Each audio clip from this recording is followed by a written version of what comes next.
To the beat, y'all. To the beat, y'all. To the beat, y'all. To the beat, y'all.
Well, good morning, good morning, good morning. It is 6 minutes past the hour on this 17th day of December as the countdown to Christmas Day to the new year. 2025 is slowly, gradually moving out the picture. 2026 is on the horizon. It is hump, hump day. It is Wednesday, family. Good morning. Welcome to hashtag Truth Be Told. JD Live, your early morning get up, wake up. Your information, inspiration, motivation in the morning, conversation that promotes elevation. We are broadcasting live on Facebook, Instagram, Twitter, X at the JDMS ad on YouTube. You can catch us at 100 BLK Media. Good morning, family. I see you. I see you out there. I'm never by myself. Never by myself. I've got my own residential Lamar Burton, the brother that says reading is fundamental. Because it is. You need to go get a book, find a book, read a book. I just heard yesterday on the news, reading is down. And they said that is causing a social impasse and perplexities amongst people. But I got a brother here that reads all the time, has encouraged me. As you see, I got books in the background. And I'm reading all the time, too, because it is a plethora of information if you just open up a book and read it for yourself. Y'all put your hands together. John P. is in the building. John P., what's happening, my brother? What up? What up? Good morning. Good morning. Salute to you. Salute to the family, man. I love to always come with a great report from our own community, man. Last night at Black Cafe, that's downtown Lafayette, those that's in the area listening, Black Cafe, we had our sister, Poetic Soul, with our poetry slams, man. So back to the essentials of reading and literacy and all those things, our other intellectual pursuits, poetry readings, speeches, lectures. We got to get back to that time, Joe, whenever, back in the days, that was a big part of entertainment, was attending a lecture or a spoken word event or, these different things like that. So last night, I was a part of the slam last night. I'm very, very proud to announce I've been slamming for the past 4 years. And okay. I happened to be a winner last night at the slam. Okay. Glad to announce that. So I have a book of poetry coming out in February, my first book of poetry. I'm letting the family know that right now. You'll be seeing a book of poetry from myself and my brother Kofi, collaboration effort. That's what I'm talking about. Once again, I'm going to try to shed light on the positive things happening right here in our community, in our backyard. It's once a month. There are flyers all over social media. Come out, bring the children out, bring the family out, man, and enjoy some mental stimulation, man. That's right. Here's some people talking about in a poetic form issues that we deal with on a daily basis. Family, listen, life be lifing. Don't think it ain't. Life be lifing. There's a lot I want to talk about. I'm just trying to get there. As the song say, take me through there, take me through there. So I'm trying to get you there. It is the holiday seasons, but Sean, the holidays ain't happy for everybody. I had to go back and think about it. Some years back, I have a younger brother, Arnell, who also is a former law enforcement officer. He was in Memphis, Tennessee, served in Memphis, Tennessee, served for the Memphis PD, who passed away some years back around this time. Like I said, he's a younger brother. So, a lot of folks suffer loss this time of season. And in the green room, Brother Washington is in Berlin. Man, that beautiful, picturesque of him walking into wherever he was at in Berlin Monday. I know it was cold, but it was sunny and cold. And that's how I just love and I remember Germany. Those sunny, cold days. It's cold as hell, but it's sunny and beautiful, and people are out shopping. Before I even go into this thing about, the holidays ain't happy. I told you, I ain't in here by myself. Jason Washington, better known as Broken Berlin, is in the building. How you doing, kind sir? How you doing, Shiza? I wasn't ready. Shiza. I am doing good. And hey, Sean, congratulations on doing the poetry slam. Thank you for trying to keep that subculture alive. It carried me in my early 20s all over America. And when I went to a new city and didn't know nobody, there was two things I always did: was I'd find the restaurant and make them my family, and I would find the poetry circuit. And thank you for continuing, because it's a dying art form, and just keep it up, man. Yeah, yesterday Joe mentioned Mike Epps. He mentioned Mike Epps yesterday, right? And always the poet, the artists, and the comedians were always able to be the most truthful about the social ills of the time, more than a politician, more than a pastor, more than whoever. These art forms were able to be the most bare bones about what's going on. So always cling to your artisans, man. Yeah, but I do want you to spread this rule that I had, and I watch poetry, and you all are forgetting this. If you won't memorize your own poetry, I will not, as a person in the crowd, be interested in actually invested in watching it and being invested. If you're up there on stage reading your poetry from a paper or from your phone, that means you didn't put the alchemy into even memorize it yourself. You don't get 100% attention from me in the crowd. There's nothing worse than a good somebody with a good poem up there who can't read it right. And oh wait, hold on, I missed my line. Get him off the stage. Boo him. I'm done. I'm done. If you won't memorize your own shit, no. Let me tell you. So last night, it's funny you saying this. I've been slamming 4 years, right? And last night, my first time even attempting to have it memorized and just doing it off the dome with no crutch, no nothing. Much my first easier. time ever doing that, bro. I read that one piece over 500 something times the past month. From last month to last night, Joe. I recorded myself saying it, and I'm driving in the car just playing it like it's a song. Right. I'm washing dishes playing it. I'm in the bed, laying in bed saying it. I'm at work, mumbling to myself. Yes. Someone like, man, you all right? I'm saying my piece. Oh, that's just one piece. Yeah, because you got to know when to you got to know how to pause and let the crowd make like, if you don't memorize your shit, then when Joe, that happens, you're thrown off. Joe, you're an entertainer. You know this. It's something practicing by yourself or to your friends even. In real time on that stage, and all them eyes looking at you. They had an official cameraman last night, the big old camera thing in your face, the light in your face. You still trying to memorize and keep your pace. It is a different universe. So I'm saying to give grace to the ones that got to read from the paper or whatever. I'm one of them too. No, y'all get no grace. No grace. No, zero grace. No, memorize your own shit. I promise you, it's easier. You're a better performer on stage if you have your own shit memorized. Sorry, just as a performer. Let me intervene with my two brothers and say this. Everybody just can't do it, baby. So, I'm gonna give a little grace and I'm still gonna go. I might not give all the love to those who has some. For example, I tell people this all the time. I had the awesome opportunity to go see Richard Pryor before.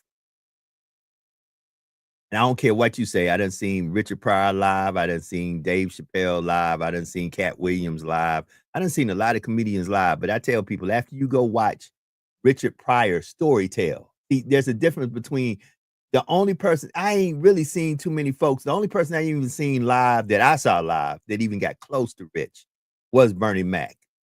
But when you see Richard Pryor's story tell, in the way he story tells, this thing called life and make you laugh about things that you really would. When I was there, and I still to this day, I never forget when I saw Richard Pryor perform Mudbone live. Richard Pryor said, when I first got here, I got here on a tractor from from down in Mississippi. Man, when you start, I'm just telling you, some folk got it. And they got it to a level that you can't compare it to. Just like, for example, I never got to see Kareem play, but I did watch Mike play. And I've watched LeBron play. I've seen Mike and LeBron play live. I saw Kobe play live. After you see certain folks, don't get me wrong, I'm a big Ja Morant fan. Ja my dude. However, he a long way. I love the twist. I love all that, but he a long way. Once you do certain things with performing arts, you see as an audience member, you respect like a battle rap guy. To go up there and memorize 4 or 5 battle rap rounds, and then the crowd is crazy. There's no crowd control. Right. Anything can happen. Right. To go up there and not fumble your lines, I respect that and way more now that I've done this little simple thing. Anybody doing a whole entire stage play by yourself, and comedians, once again, these guys doing an hour-long set by yourself, Joe. Right. Any comedian, even a sorry comedian, to even do an hour-long by yourself with no help, no music in the background, you and the mic, you gotta respect these artists, man. Well, it's a skill set. I want to go somewhere. Just a tip to help you if you want to start memorizing your poetry. Like, for example, I used to write to instrumentals. Like I remember the Sade song. And it was like, and I would always have a beat, so that way when I'm writing it, it's easier to memorize. And then when I don't have the beat, or if I have the band, I can be like, hey, remember this song? Play along to this tempo, and then I automatically know that I can memorize it and keep up with their tempo as the band. Especially when you're doing poetry with a band behind you, it will completely save you so much stress and increase your performance if you are able to tell the band a beat. Hey, you know that Sade song? Drop that and just let it ride. Wasn't no band last night. Okay. Band. You ain't had no crackhead beatboxing in the corner. You gotta bring something. Coming to the stage, showing P. Like this. It was you. Look at that. ain't no help. It was you, Solo Bolo, and the M to the I to the C. And, Solo Bolo, go for what you do. And it was probably a faulty mic if we being 100. Hey, at the end of the day, brother, yeah, sometimes you got to do what you got to do. So, like I said, it is the holidays. It's 18 minutes past the hour, 17th day of December, as we count down to old Saint Nick showing his face in your space. First of all, like I said, 3 things I heard yesterday, and that's why I want to tell y'all life be life. And number 1, reading is down. There was a national story about reading. Reading is down 40% worldwide. 40% worldwide, people are not picking up books like they used to. Okay, that's number 1. Number 2, there are a lot of folks out and about. We back outside. But folk ain't spending money like they used to spend money because the economic crunch worldwide has changed the game. There are folks out there right now saying, listen, one lady said she spent $3,000 last Christmas. This Christmas, her and her family made a pact that they're not buying anybody gifts. They're just getting together. They're just gathering. So watch this. People have stopped buying gifts and started gathering and having feasts. Listen to me. This might sound crazy. This book, I wave a lot. They speak about that in this book because holidays was celebrated not by gift giving, but by gatherings and Yeah. having feasts, because Yeah. you have to instill memories, because nobody is here permanently. So guess what? I understand a lot of y'all very, and I played it yesterday with Dr. King talking about, America is full of militarism, racism, and materialism. But thank God that because the economy is not good. I'm sorry. All my Trumpers, y'all can get on here and get as mad as you want to.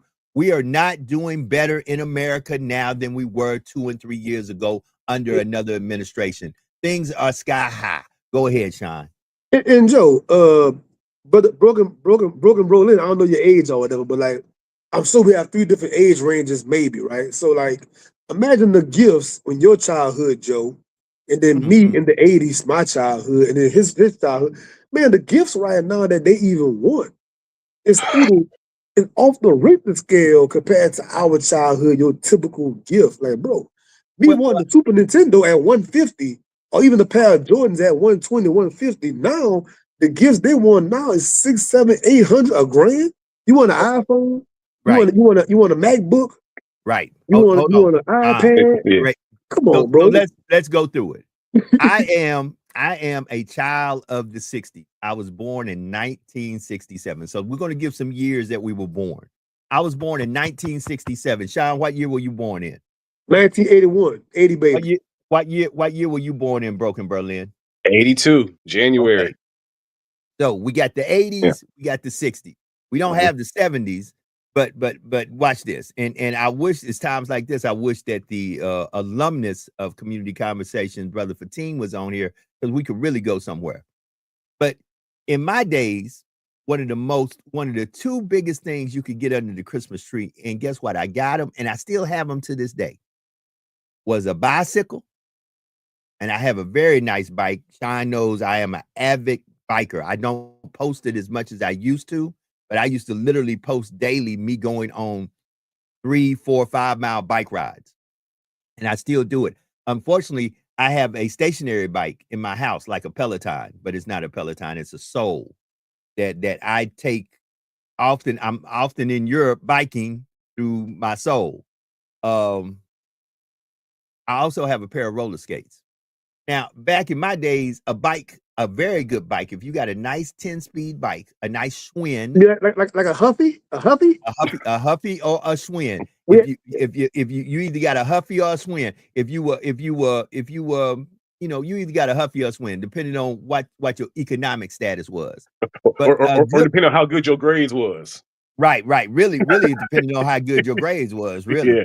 But regardless of that, a good bike back in the day, I mean, a bike where folk be like, ooh, that's a bike.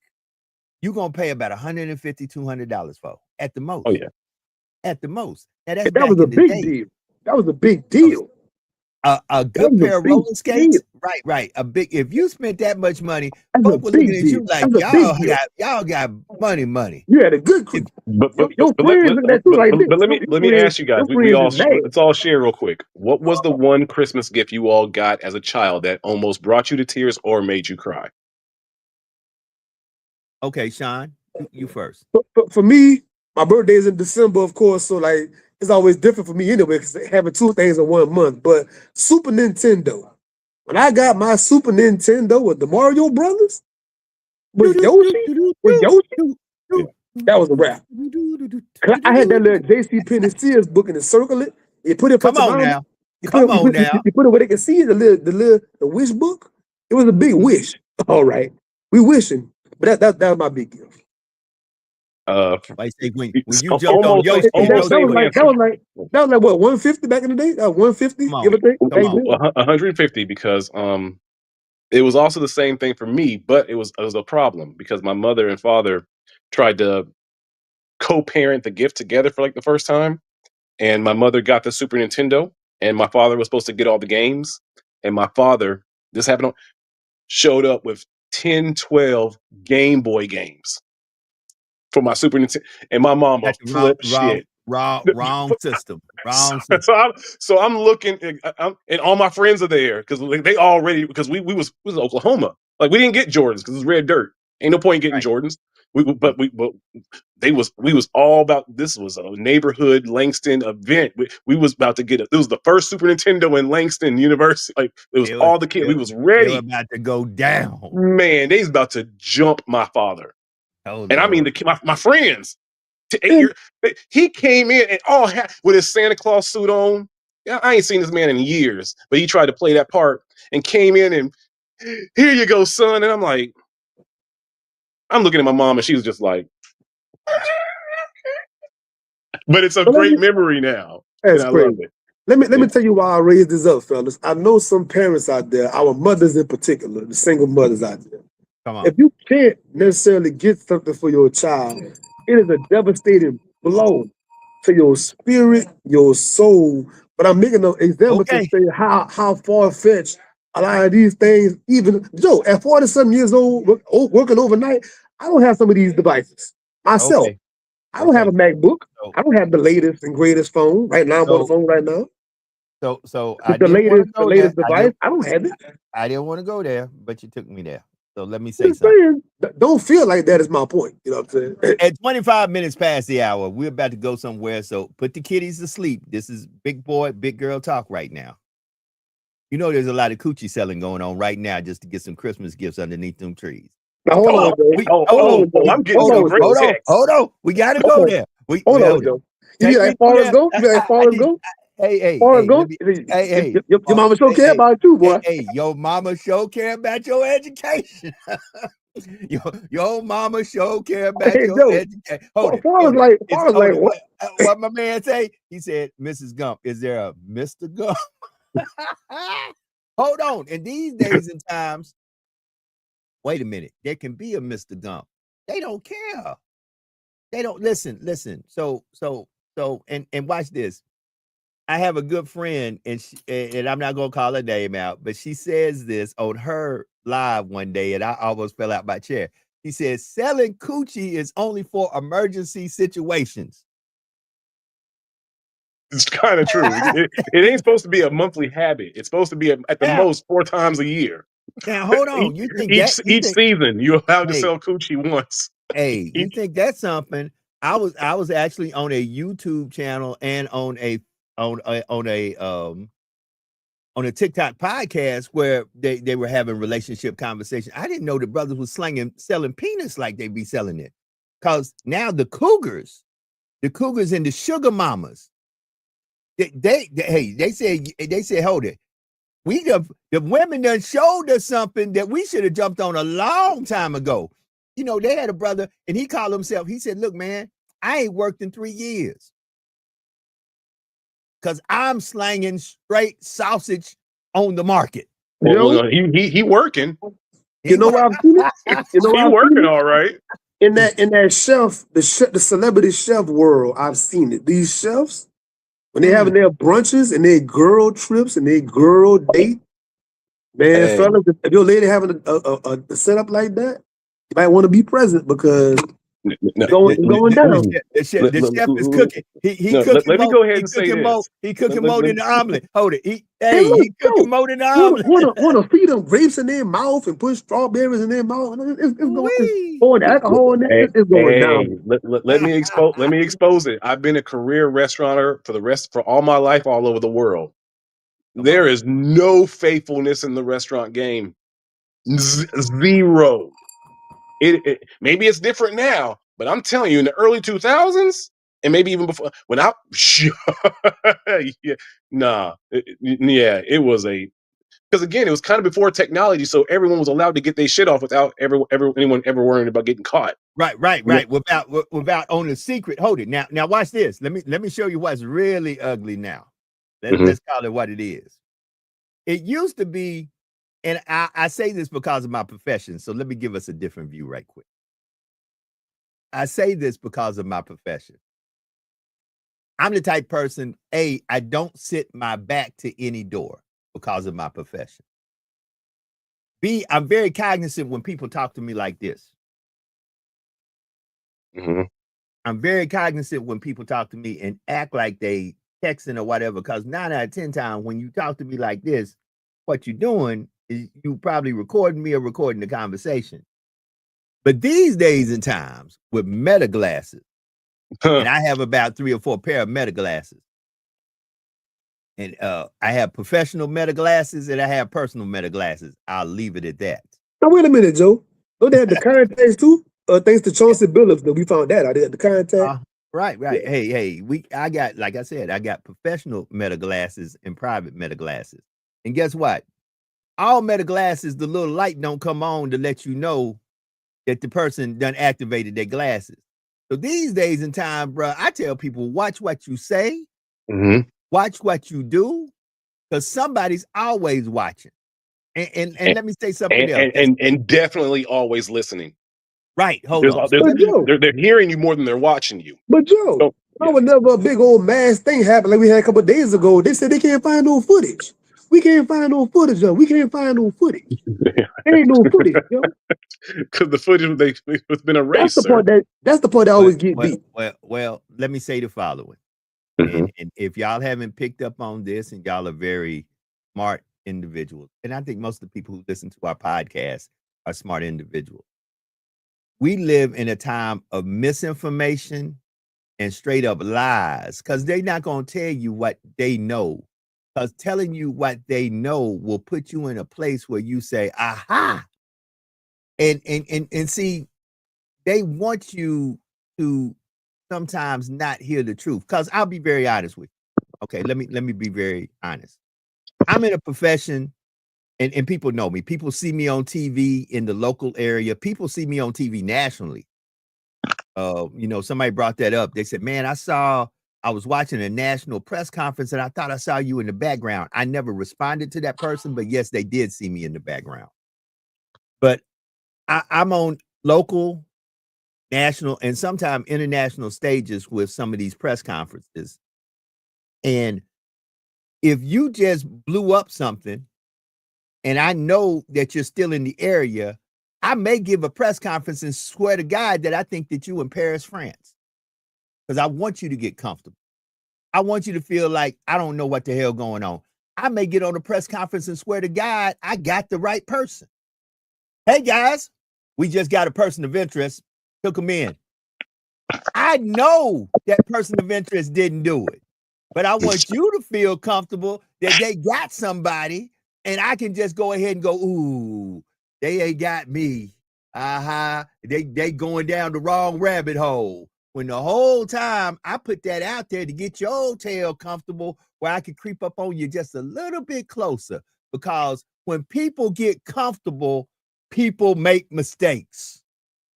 And a lot of misinformation, disinformation, and flat out lies are put out there to get you comfortable. Like, for example, the economy is doing great. Get you comfortable and feel like, man, I can spend all my money and act like ain't nothing going on. See, but every once in a while with the misinformation, disinformation, and straight up lies, folk go, they scratch their head and say, wait a minute. But that gas pump says $4.50. We've had so many distractions in the last, let's say, week or last 10 days. No one's even talked twice about the volcano that erupted in Ethiopia. Come on. Hold it. Say that one more again, Jason. Say that one more again. No one's even talked twice about the volcano erupting in Ethiopia. Listen, this matrix, sure, there's a lot of things, but this planet is more important. We might want to put a little bit, I saw the footage of that and I swore it was AI. I was like, oh, that cannot be absolutely that was not a regular explosion. Come on. That was insane. And no one's even haven't seen it on any news, haven't seen anybody even discussing it, what it could mean, no curiosity about it. Nothing. They been to New Orleans, right? They been to New York, New Orleans, big cities. Yeah. They play that 3-card Monte. Figure the card out. Is it this one or is it that? They doing that. And people just going for the okie doke, man. They're going for the pump fake. You know what I'm saying? Right. You cannot play a card game that from the beginning is already set up for you to lose, because you will never win. I laughingly I laughingly laughed one time because I knew when the guy was playing 3-card Monte that there was a little kid underneath the box that every time the guy did the cards and he tapped the card, the little kid would switch the card to the wrong card. So at the end of the day, I'm sitting there laughing because I know the game. And I'm like, dude, you're going to sit here and literally lose all your money because here's the deal. There's a little kid in that box. And every time he tapped that card, he there's a hole underneath. He moved the card, bruh. He moved the card. So oh man, no, I got this. I got this. Yeah, and sometimes you just can't tell people. Sometimes you just can't tell people nothing. You can't. Listen. So the holidays ain't happy for everybody. No matter how much disinformation, misinformation, or flat out lies you get, no, we're still alive, we're still breathing, but guess what? The economy is nowhere like it was 2, 3, 4 years ago. Definitely, I'm gonna say this, and y'all can get as mad as me as you want to and can say, oh, you just saying that because Obama was a black man. My 8 years of being a man living in this world under the regime of Barack Obama, when Barack Obama was president, and the Senate and the Congress, I don't know what the makeup was. I don't know who ruled what. But whatever that makeup was during Obama's time, I never made as much money. I never lived as well. And I wasn't as mentally as peaceful in my mind as I was during the Obama years, all 8 of them. And the reputation of America had never been higher, has not been as high since on a global scale. Look at this part, baby. Yeah. I probably made more money now, literally on paper, the bottom line, but it don't go nowhere near. So it's like as if I don't. So pay attention. You make more money now, but the inflation has gone up so high that you're actually making less. You're making more, but you're able to buy less. So you're actually doing better.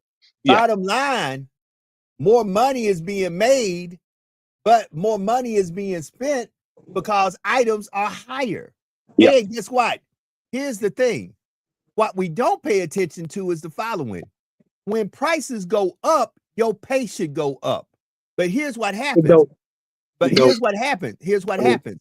Prices go up, your pay stay the same. It should be the other way around. Your pay should go up and prices should stay the same. That shows advancement. Now, going back to something I did yesterday, because somebody got in my inbox, then they got in my phone and tried to check me about talking as if I had talked about Jesus himself, because I was talking about Erica Kirk. They said, be careful. When you start talking about Charlie Kirk and Erica Kirk, them people get mad. Okay. You better watch out. No matter what. Look, hold your head like this. You better watch out, Joe. Yeah. That's how they talk to me. You know what? You better watch out, Joe. Oh, baby. Don't do it, Joe. Hey, all my life I had to fight. Don't you say it, Joe. Don't you say it. All my life. Hey, So listen. it's a damn. So let me hit y'all with something. If you just Google the net worth of Turning Point USA, you'll see for a nonprofit, they about $8.5 million strong. The CEO is making about $407,000 a year. And you know what? Whenever he got the CEO unalive, if I had a fight, when he got unalive, it might have joked. Hold on. Oh, it definitely CEO, did. That's right. That was the old numbers. But the CEO is the ring bearing, and don't get me wrong, the ring bearing, I'm very together with her, mournful for the loss of her spouse, because nobody should love somebody and lose somebody. At the end of the day, I'm gonna be real with you, regardless if I didn't like the guy or not. That's somebody's daddy, that's somebody's brother, that's somebody. Hold it because watch this. Yeah, I don't play with them. Hold on, Jace. I'm gonna go somewhere. Listen to this. I call this. Some things I think are plotted by a group of folks who have an agenda bigger than anything we looking at. Because watch this. I said this to a person yesterday, and all they could do is get quiet when I said it. I said, David Duke done talked a lot of shit about black folks and how he could not stand black people. And David Duke ain't dead yet. David Duke said, man, I'm the grand wizard of the KKK. I'm running for president. F all y'all. I don't want races mixed together. David Duke has talked a lot of ish about black folks, about Jewish folks, about folks who are not white. And David Duke is not dead yet. So wait a minute. You can't come all of a sudden and tell me Charlie Kirk because of his rhetoric. And don't get me wrong. Sometimes I think there's certain plans and stuff going on that are bigger than what y'all really looking at. Y'all don't understand. Sometimes they pick folks that they want to be a martyr. They need that person to be a martyr. Do you not understand? The only reason they didn't care about it during the civil rights movement is because everybody who was black and brown was saying we need to be equal and we need the same rights. So regardless if it was a Medgar Evers, Malcolm, or Martin, or whoever in your local city, because if you go locally around the South, there was always a name you could throw out. They say, yeah, man, that used to be one of our, like around here, people bring up Father McKnight. Now, you don't know who Father McKnight is, Jason, but in the area me and Sean live in, that name is a civil rights icon. But you don't know him because everywhere in the South, there was some black man who was highly educated trying to tell these white folks you ain't treating us right. I'm just going to say this. Okay, all right. Go ahead, Sean. Go ahead, Sean. All right, I'll be quick. I want to pick that on what Joe just said. I saw a phenomenal post last night. It showed the whole spread, like Joe said, the whole the CSI thing, right? All these Hollywood millionaires getting knocked off left and right in a small fashion. I'm not trying to put it together with the whole Epstein thing, but a lot of these names might be in the Epstein. Put it together. It's okay. I'm trying to like fan the flames, as they say, but it's kind of coincidental. These folks get knocked off in some of the same fashion, some of the same ways, but it's not talked about on the mainstream news once again. Ain't no coincidence. My brother. It's not talked about on the mainstream. Now, Joe, you're a professional in your profession, correct? Mm-hmm. You analyze body language, yes or no? All the time. Okay. You saw the interview that she gave, correct? I did. In your opinion, did she love him? Well, brother, in your opinion, did she like him? And answer those questions. Hold it. Let me give you from my opinion that is not based on anything professionally. It's just my intuition as a man. First of all, I cannot speak to her emotion. She came very Tammy Faye-ish, very Paula White-ish in her interview, as if that whole interview was a recruiting tool to recruit more people into the Turning Point USA. I don't think that interview was informational as much as it was a recruiting tool to have empathy and sympathy and say, let me start, because watch this. Reading is fundamental.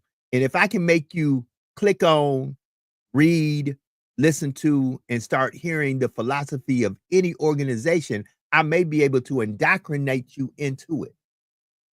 Prime example, a lot of folks don't know, many years of my life, I, from a spiritual aspect, did not follow the road of Christianity. I followed the road of Islam. And it all started out of my curiosity because of something that, like she did, a person speaking to a person, and I was sitting there in the midst and said, wait a minute, I ain't never heard that before. Maybe I need to start being a little more inquisitive. And my going down the rabbit hole took me all the way into the rabbit hole. So like I tell people, I don't think that interview was an interview to make folks, that interview was a recruiting interview. That's why it's being pushed the way it's being put. That interview had two things. First of all, rumor control, I didn't say it, but rumor control says the reason she's so mad at Candace Owens is because Candace Owens was in a romantic relationship with her husband. Could have been because guess what? Let's just raise our hands and be honest. There are a lot of married women out there sleeping with other men, and there are a lot of married men sleeping with other women. Relationships these days are not as happy as they look on the outside. Once again, my favorite saying, Jason, you wasn't here when I said it. Nobody knows where the doors goes when the doors close. See, somebody needs to start realizing. Baby. Hold it. Listen to what I said. Yeah, I need to go ahead and copyright that. Nobody knows where the nose goes when the doors close. See, there's a lot of follow my nose. Hey, a lot of folks outside, they look one way, but when the doors close, they look another. I know it with people that I know personally. outside, they the most civil Mm. activist since Garvey. Oh, man, Yeah, but they make it seem like Umar Johnson ain't got nothing on them. But when the doors close, they the most Motiza people I know. oh, once Motiza, that door closes and that one person brings all that crazy snow, uh-huh. you'll see everybody switch up. Motiza, and then let's just say it. Like I said, and I'm not trying to make people mad, angry, but let's just call the truth. A lot of folks that y'all are listening to are the most sexually deviant folks that you'll ever meet when you really get to know them. Because if they really get to know you, they'll start sharing, they'll throw little hints at you. Listen, I know some women that are teachers, professors, highly professional women that when the doors close, they're probably some of the biggest freaks on this planet, and they kind of give you the little intuition of that. That's why I'm not, every time women get out there and start talking about us men, like I just saw a story, and I do not condone any man out there doing dirt. But guess what? Women doing dirt too. You got these teachers right now, and there's a lot of them all throughout the United States of America who are teachers who just graduated college, that them football players that they all of a sudden, hold it. There's a lot of teachers, hold it. And we're just talking about the ones who graduated college. Let's not talk about teachers' assistants. How about that? Hold it. But I'm going to go somewhere. Yeah. Let's talk about them women who are in there's a lot of women in their 40s and 50s and 60s right now that are out there screwing 15, 16, 17-year-old boys. And it's always been, It's always been. But y'all don't want to talk about that. Y'all don't want to talk about that.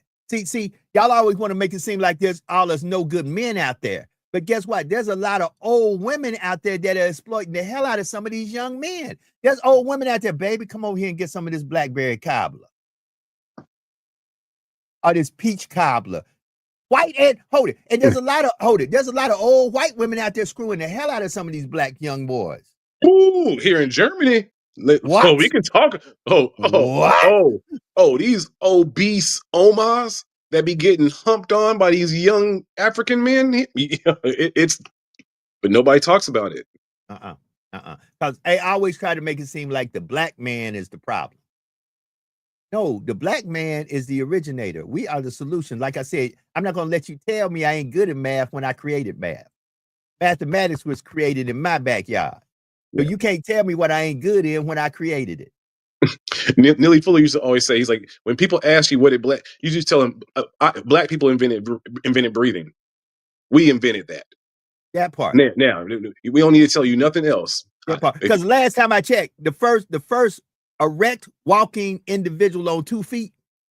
Forget this. Forget this. Because this story, hold it. Once again, this story had been told before, long before this book was even wrote. Oh, but we don't want to talk about that. This whole story was told before this book was even wrote. But we don't want to talk about that. See, then all of a sudden you go, wait a minute, what you mean the story was told before? Because they don't want to tell you.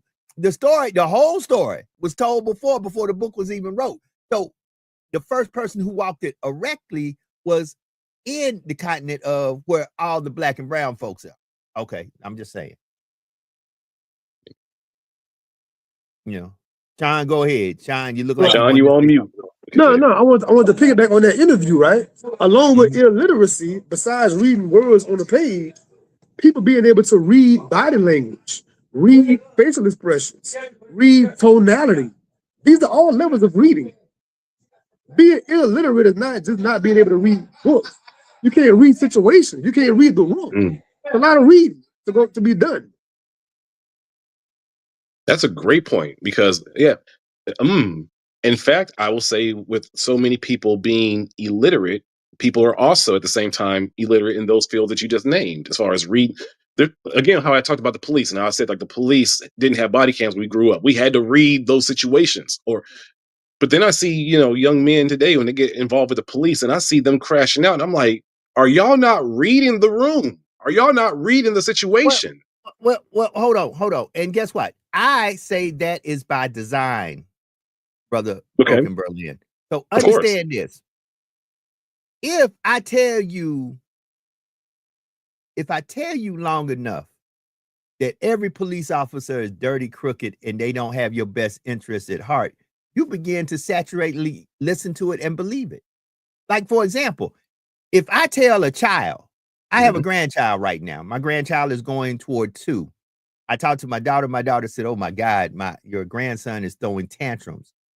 I have told her, speak life into him. Mm-hmm. Do not allow him to throw the tantrum. When he throw the tantrum, let him know there is a consequence for throwing that tantrum. See, our problem is at a young age, we begin to do and start doing certain things, and we're not checked. And if you ain't checked young, what you did young all of a sudden becomes a lifestyle. So watch this. If at a young age you start throwing tantrums and nobody checks you, you believe this is your resolve to any issue. So guess what? You become a teenager that throws tantrums. You become an adult that throws tantrums, and inadvertently, you may become a person who becomes abusive or something like that, because the only thing you know is when you raise your voice or you begin to hit things, things begin to happen. Joe, as a child psychology person, one of the scariest phone calls I get when the person says, "Sean, my little son was at school. The teacher said he hit the teacher, or he hit the principal, or the bus driver." I'm thinking to myself, like, whoa, we got to nip this right now. If Well, they can put their hands on authority figures, Joe, John, but this if you talk to that parent and you know this as a child psychologist, I know this as an interviewer, an investigator, and an individual that not only has done it in the police, but I got 28 years military experience in military intelligence. So understand this. If you find a kid that's done put his hand on the teacher, on anybody of authority, if you go to that mom and dad, guess what they'll tell you? "Oh yeah, he jump on the couch all the time." And we're like, "Oh, stop. No. See, it started at home. That kid said, "I can hit mom and dad. And if I can hit mom and dad and talk crazy to mom and dad, I can talk crazy to anybody." If mom and dad check that. If I can't get the iPad for Christmas and I tear the house up, then Brother. Are you saying what should happen to you? Now listen. You get shipped out the house for about at least 3 months and go live with the grandparents. Hold it. I'm not even going to do that, because I'm going to go old school Lawson Erling Anderson. If you do anything in this house, first of all, I'm going to tear your ass up. And if you try to raise up on me, you're going to get put out the house. And where you go is up to you. on the most serious note, since you want to be grown, I'm going to give you some real grown. Listen, there's only one grown person in this house. There's only one person that pay bills in this house. And if you feel you bigger and badder than me, find your own place to pay your own bills. Get your own job.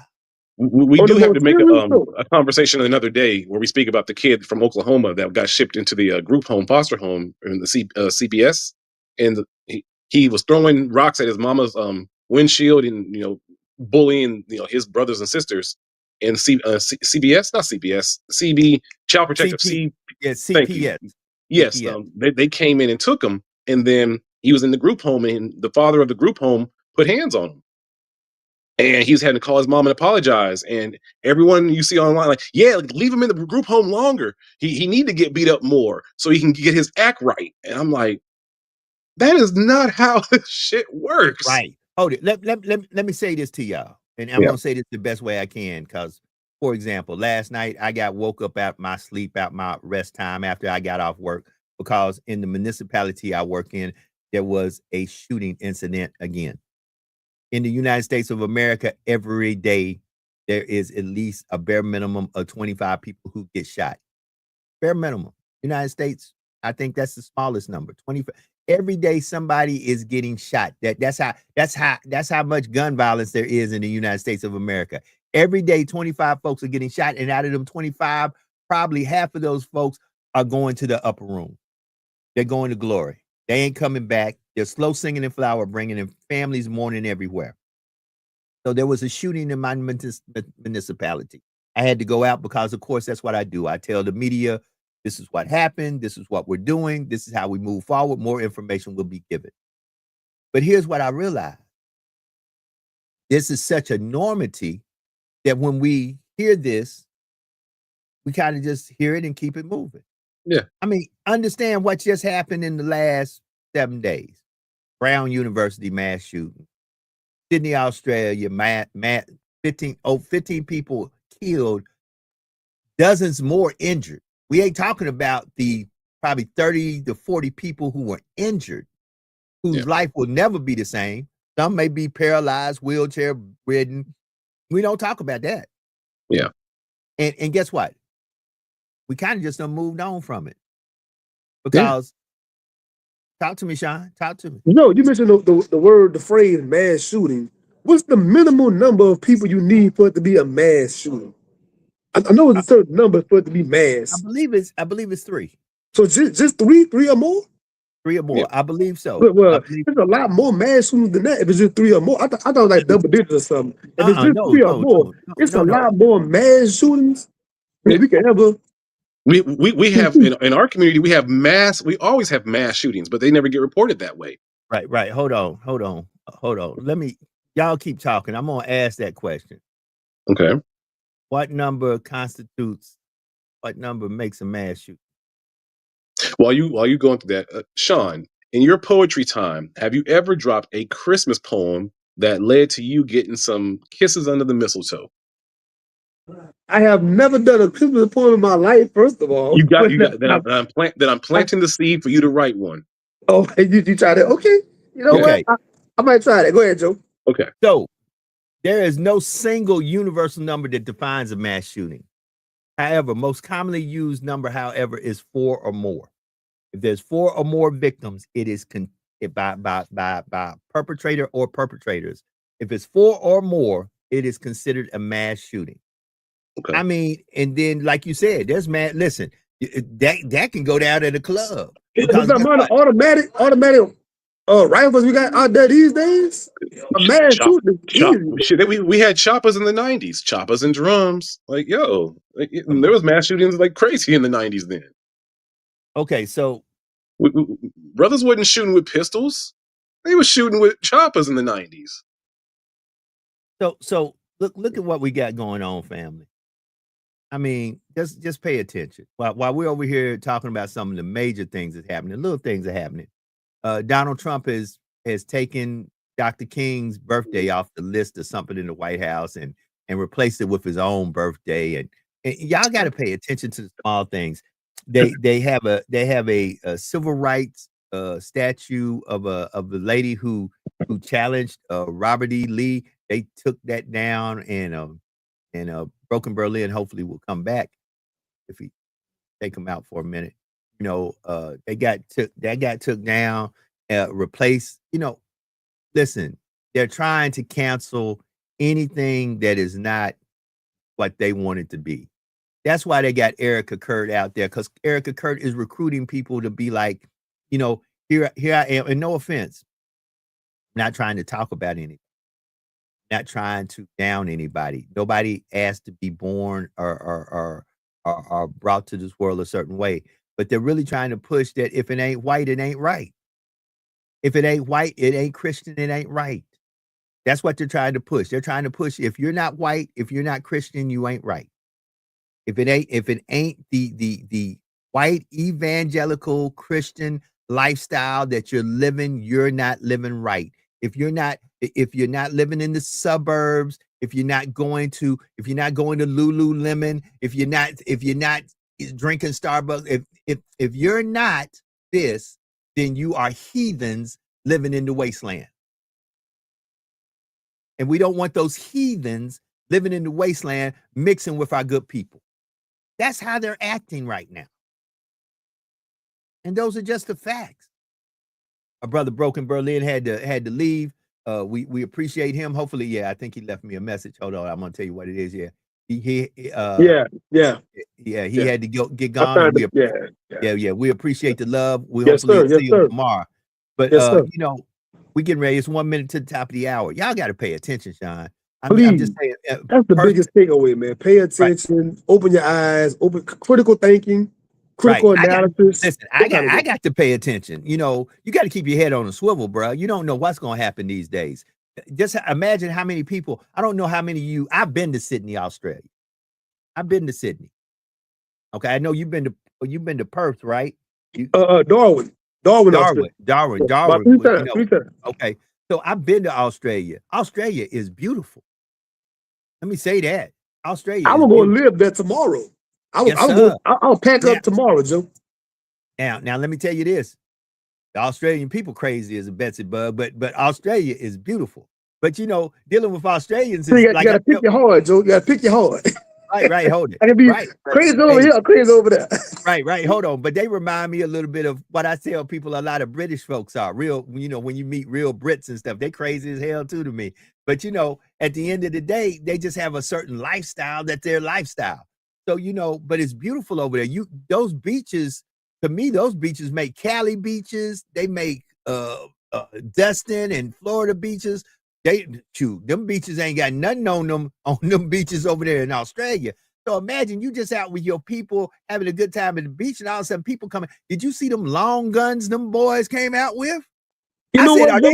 Are they shooting folks with muskets? I was like, Lord have mercy. I try to avoid watching stuff to avoid traumatizing myself, but now we're in the media space, you and I, so I have to partake in certain things to be abreast. And I did watch the footage last night, and it was they were playing Call of Duty for real, man. Right. Then when I was like, Call of Duty, man. I was like, what is that? Right. Is that a Call of Duty rifle they shoot? Is that a 50 cal? The right muskets. I'm like, my God. Joe, the guy that went and tackled the man, took the gun from him, and turned the gun on him, he had a lot of restraint in the moment with the adrenaline not to go ahead and buzz back. He had been shot. He had been shot. That's one of the reasons he couldn't. He had been shot. They showed him in the hospital. Actually, when he tackled the guy after he had got busted in the arm. So, listen, family, just imagine. And once again, I can't put. I tell folks, unless you've been to a trail ride, unless you've been to a HBCU homecoming, just imagine you got all these people out having a good time, and all of a sudden, gunfire rains. Not, you don't hear just pow, pow, pow, no, pow, pow. Rain. All you hear is and look at here. Hold on. Before we go any further.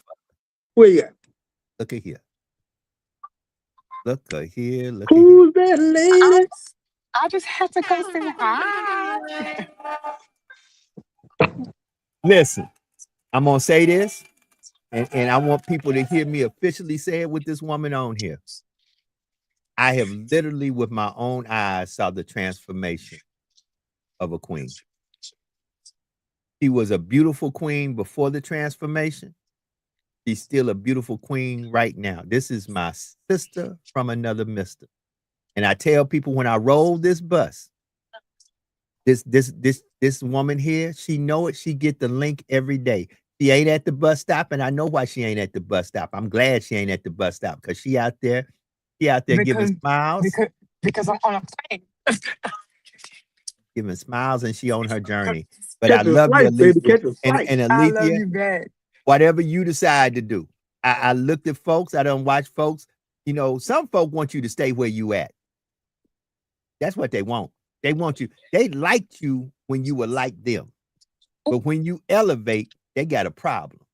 The same folks that were saying Hosanna, Hosanna, will be the same folks that say crucify him, crucify him. Pay attention. Those were the same people. They weren't different folk. They were the same folks that put you on the donkey will be the same folks that'll nail you to the cross. Oh, yes. That was a word right there. That was a word right there. Y'all better pay. Hold it. Like I tell you, everybody in your circle ain't in your corner. And even if they are in your corner, hold it. The 12 that was in his corner, Sean, guess what he said? All 12 of y'all go act like y'all don't know me when it really go down. I just made a post this morning that said, jealous people are not jealous because of what you have. They just mad because they don't have it. That part. So Sean had to go. I got folks, and look, I'm glad you came in. Can you stay for a second? Yep. Okay. So Alethea, what's been happening? Sis? How you been doing? So much like right now. I'm on my way to Atlanta. I'm on the plane now. Um, the release of my deck, my motivational deck, because I am now officially an author, and you can and you can pre-order it right now. And it will be available everywhere: Walmart, Target, Barnes and Noble, Amazon. It will be available everywhere. I'm so proud of it. So yeah, Well, we are proud of you. thank you. And I just been out here doing my thing. 160 pounds down. Whew. So Child, child, you're looking good. Looking, thank you. and we are proud of you. We are proud of you. So you getting I'm ready to proud of fly? you. You getting ready? I've been watching you. Girl, I'm only on here. Listen, at the end of this year, I'm off until we head to Essence. I'm not coming back on until July the 1st. I'm back in school. School is whooping my ass. Let me raise my I hand. bet. Oh yeah. Hey, when I made the decision to pursue this PhD, and I'm not doing it to get the name doctor in front. I want you to still call me Joe, because some of y'all will not recognize me anyway. I didn't do it for the title. I did it because I really need to be in a position where I can teach and lecture when I retire, because I'm not young no more. I'm almost 60. Mhm. And I know that retirement is coming. I know that I have a grandson that I have to set the example for. I still got to show my kids that you can still do it in your latter years like you did it in the early years. And be honest, the only reason I didn't do it Yes. earlier, I was too busy taking care of my kids, taking care of everything instead of taking care of myself. Facts. So I Facts. made a decision to go get everything I should have got a lot earlier, but I was too busy. And that's a message to all you men out there. Don't kill yourself making sure everybody else straight, and then you die and you get put in some grave and never accomplish what you were supposed to accomplish. That's really to everybody. But looking at you, I've seen the weight loss journey. I know all the other journeys. I see the glory of God on your life, and all I can do is smile, because guess what? I am a pure congratulator. I am never a hater. I'm always a Thank collaborator. you. So like I tell Thank people, you. if I can't hurt you, I'm going to help you, and we're going to work together. And once again, me and Alethea gonna be down at Essence. Y'all can get mad. All you crows can keep on being crows, because guess what? Nobody knows where the nose goes when the doors close. Doors And when these closed. doors close, I'm telling you, we're gonna be at Essence again. Baby! We're You're gonna be welcome. right there at the side of the stage in VIP. Baby! We're gonna be up in the building. I just get ready, get ready, get You're ready. welcome. That's it. We're gonna have a good day on purpose. You're welcome.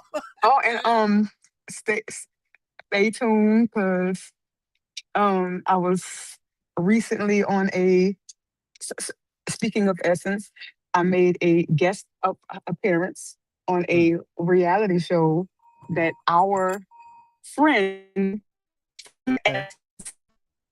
is on. Okay. Watch out now. So Watch out now. You never know. Hey, you never yes. know. And see, y'all be trying to keep up with folk, not knowing we keep it real quiet, and all we doing is getting higher, higher, and higher, because we not in competition with none of y'all. All we doing is running in the lane that we run well in. So Alethea, I know you're on the plane. I know you get ready to fly. Safe travels unto you. Thank Happy you. holidays unto you. You are a blessing Same to coming. you, my brother. You were a blessing coming on. I'm gonna let you go because I'm getting ready to get the hell up out of here. So listen, go on and say your closing words, and let us go. Let us go. Say what you need to say, sis. All I gotta say is don't worry about everybody else, because everybody else can't do what you do. Baby, favor ain't fair. Favor ain't fair. And it's not because you're lucky, it's because you chose it. So know that it belongs to you. Go out there, be great in their face, and have a good day on purpose. You're welcome. That was my sister from another mister. Alethea Crimmins getting ready to go and do big things as she always do. We wish her safe travels. To my man Broken Berlin, we international. Y'all can like me, leave me, or love me. Listen, like she said, you're not lucky, you're chosen. God has his hands on you. I drive this bus, and I have incredible people who at every stop jump on. And you're all welcome to be a part of this. If you have something that you feel like needs to be talked about, you like to get on the bus, all you got to do is reach out to me and I'll tell you where the bus stop's going to be at. And you're welcome to jump on and let's talk about what you want to talk about. I'm not here to tell you what to think, how to think, but I am telling you, think, read it for yourself. Don't take my word for it. Go and read it for yourself. I don't want to be the biggest person in the room with all the information. I want to be in the room with a lot of great minds that can bring it all together. I'm not here to mind your business. I'm here to get together a bunch of people who have business minds. Jamila Gooden, thank you. Thank you, Jamila. I just got to tell you, that didn't come from me. That came from Jamila. If y'all want to hear, like I tell you, I'm not really into this organized fashion show spectacle that some of y'all deal with. I'm really a spiritual person, but one person I do give a lot of credit to in the spirit because I feel her spiritually is Pastor Prophetess Jamila Gooden. She's on social media. You got to check her out. Not here to mind your business, but I am here to gather folks who have a business mind where we can all elevate each other and get there together. Let me get ready to get up out of here, family. Real simple. Be better today than you were yesterday. Do something today to bless somebody somewhere that no matter what you do, no matter how you do it, there's no earthly way they could ever pay you back. And always remember that there is no secret what God can do. What he has done for others, he will and he can do for you. For when God is with you, nothing or no one can stand against you. On the behalf of my brother Jason Washington, Broken Berlin in Berlin, Germany, on the behalf of brother Sean P and the Sean P Experience and the Griot Podcast, make sure that you check him out on all social media platforms. Catch all his prior interviews with some of the biggest names in literary art there is out there. Arthur's, he talking to the big dog. To my girl, Alethea Crimmins. Remember that name. You're going to see her name.